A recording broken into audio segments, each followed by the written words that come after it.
Hi, I wanted to send you this video. I know that sometimes I don't have time to read something. I might be driving, and it's just much easier to play the video version if there is one available. So here we go.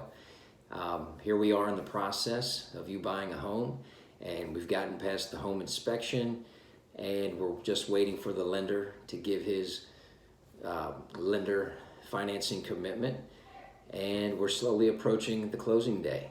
So just a few thoughts I want you to keep in mind.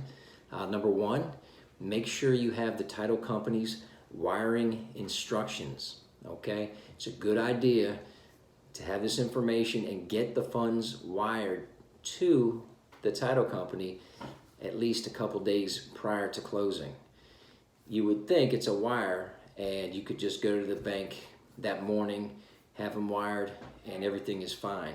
But believe it or not, that's not the case, and I've had it happen where we've had to wait a couple hours because that's exactly what the buyer did. So just to be safe, go a couple days, couple business days prior to your closing and have that money wired, and you will be all set and funds will be ready at the closing table. Everyone will be super happy.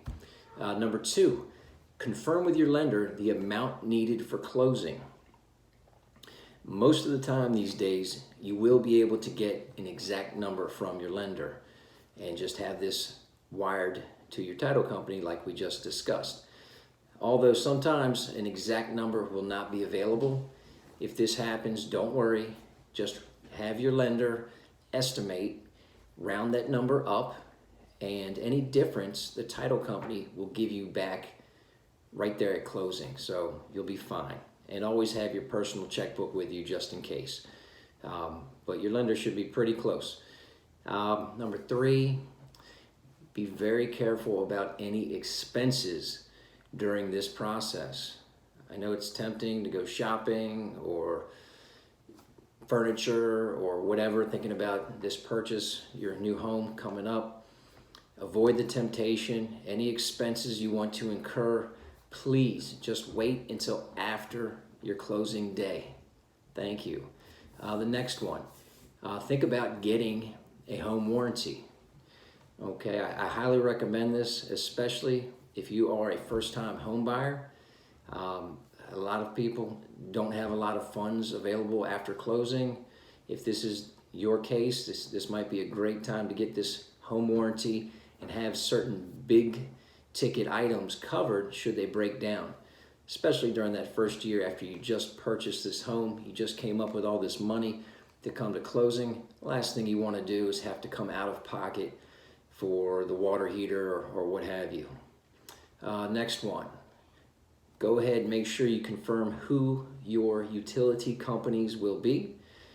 Typically here in Montgomery County, it's Pepco, Washington Gas, and WSSC. Not always the case though, especially as you go further north. So just make sure you contact them, I'd say 3 days or more before closing. You want them to have your information in the system.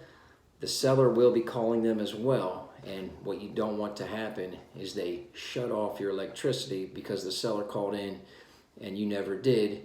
Now you have no electricity and now you incur expenses because there's a shut-off fee or something that they've hit you with for turning everything back on. So let's avoid that. Just contact them ahead of time. Talk to me, talk to your agent about getting confirmation of who those companies are. Change of address.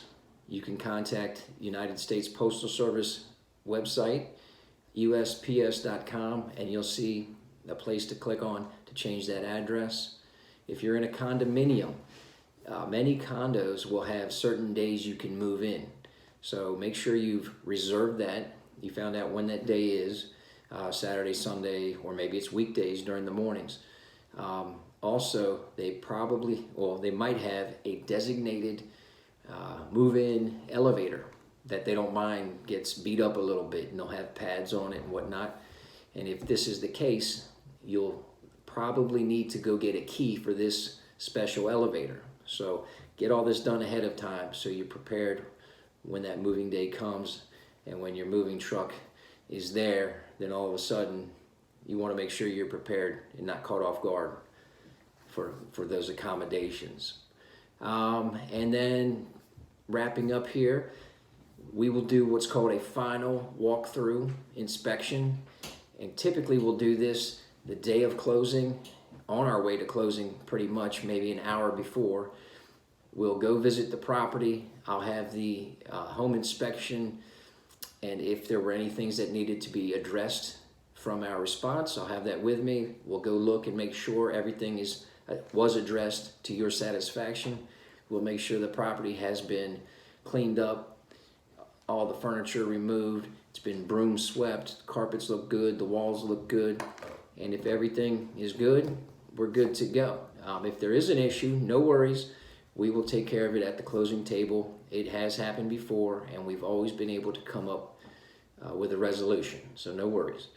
And there you have it. We're at the closing day. Don't forget your ID, and that is it. Talk to you and see you soon.